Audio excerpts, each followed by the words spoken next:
NBA Cup champion will be crowned tonight, belted by Castle. Nice. The cutter! Oh! Windhorst out of this world. He's on a heater! That's not even fair. And the lead is double figures for San Antonio. Shifting gears and switching hands. The Knicks have battled back from an 11-point deficit. The way we were able to keep our composure when things were looking rough, it's a testament to our team. The New York Knicks are NBA Cup champions. Good morning. Welcome to First Take, everyone. Shay Cornett here with you. Mad Dog is back in the house. Missed you, buddy. Don't leave me hanging. Thank you there, Shay. There we go. Stephen A. He said he's going to be happy. He loves everyone. Let's keep that same energy for the next 2 hours. Let's see how long this What's up, doggy? Hello there, Stevie. What's up, baby? What's up, baby?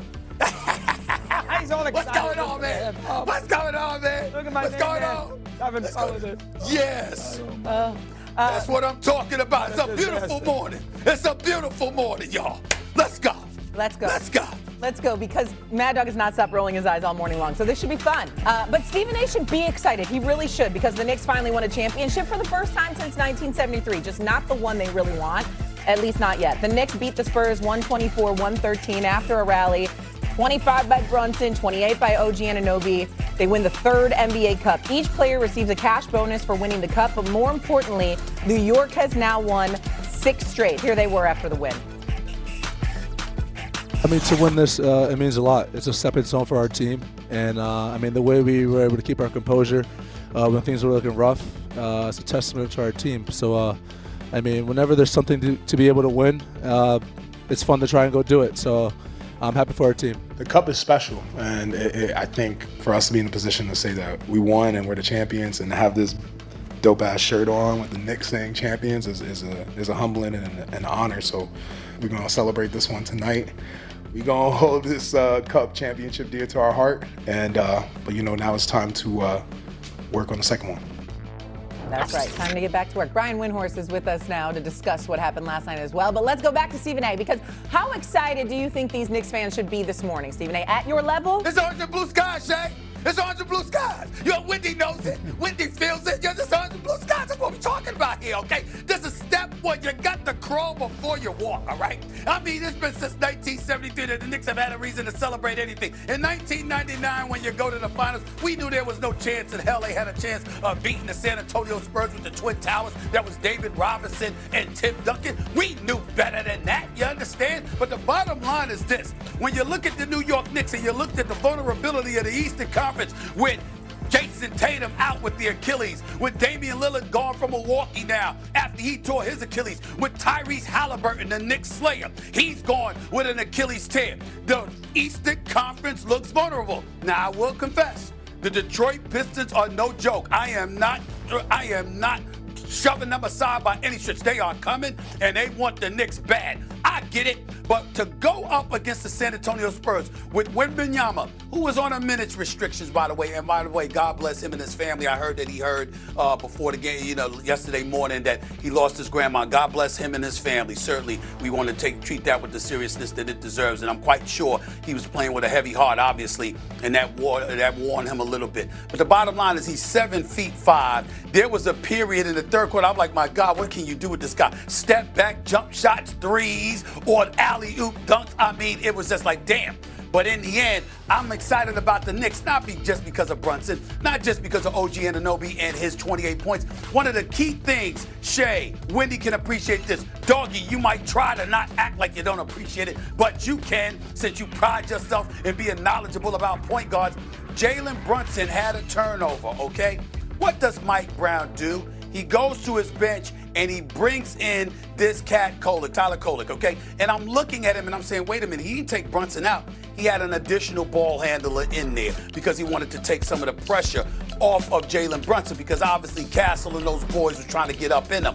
I'm just saying stuff like that you're seeing, that you know you wouldn't have seen over the last 2 or 3 years, is a plus. So not only are you getting guys like a Josh Hart, like an OG Anunoby and others that's playing their hearts out, but you got Kolek over the bench. You got Jordan Clarkson, who's a bucket waiting to happen, one of the prolific scorers off the bench, in the recent NBA era. And I'm looking at a level of depth that the New York Knicks have, how they're even more efficient offensively, and that gives me cause to get excited. Now let's pump the brakes and let's not act like we saw anybody that's on the level of OKC. I don't give a damn that they lost in the semis to San Antonio. OKC is the creme de la creme. They're the reigning, defending NBA champions. They are an elite defensive team. They've got it all, and we understand that. But outside of them, I look at the New York Knicks and I say to myself, hey, there's nobody that they can't beat.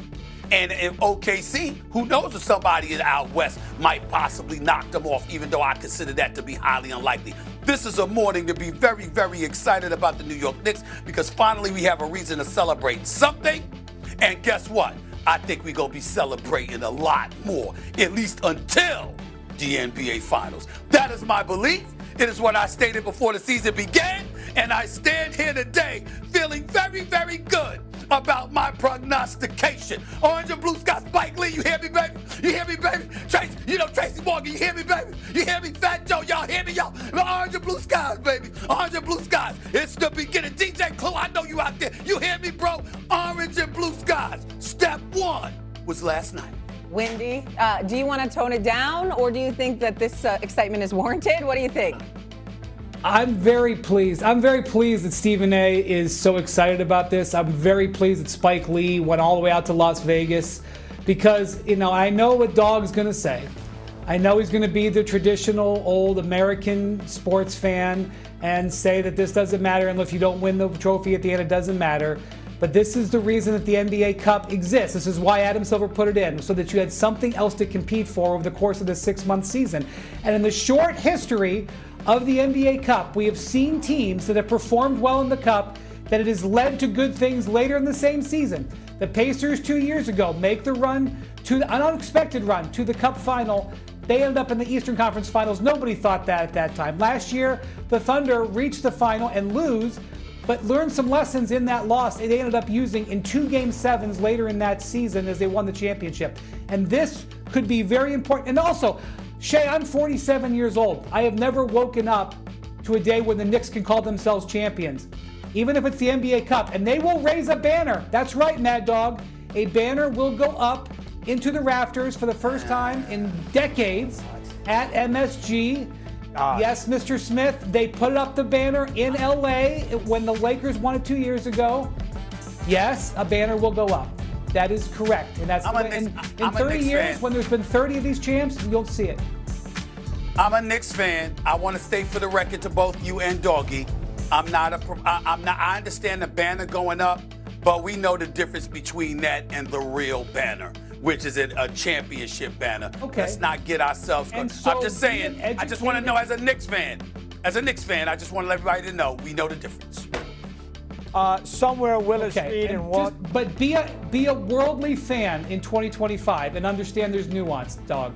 I do not understand it there, Brian. I apologize. Somewhere Walt Frazier and Willis Reed and Red Holtzman are saying, really? We're going to celebrate this stupid thing? This inauthentic creation to jazz up the regular season, which means absolutely nothing in the big picture. And by the way, last year the winner of the Challenge Cup were the Bucks, who crashed and burned in Indianapolis in the first round with Gary Trent throwing the ball all over the place. And then the year before, the Lakers, who got mauled by Denver. So the idea that this leads to something is a bunch of nonsense. And we're going to celebrate this with hats and banners, a Challenge Cup. This is like the World Baseball Classic, which I've always killed, by the way. I did with Ohtani and Trout, so I'm consistent. This is stupid. This is not authentic. You are not going to convince a Knicks fan. I'm surprised at Steve, who goes back to 69-70, who goes back to Carl Braun, for crying out loud, who goes back to Sweetwater Clippick.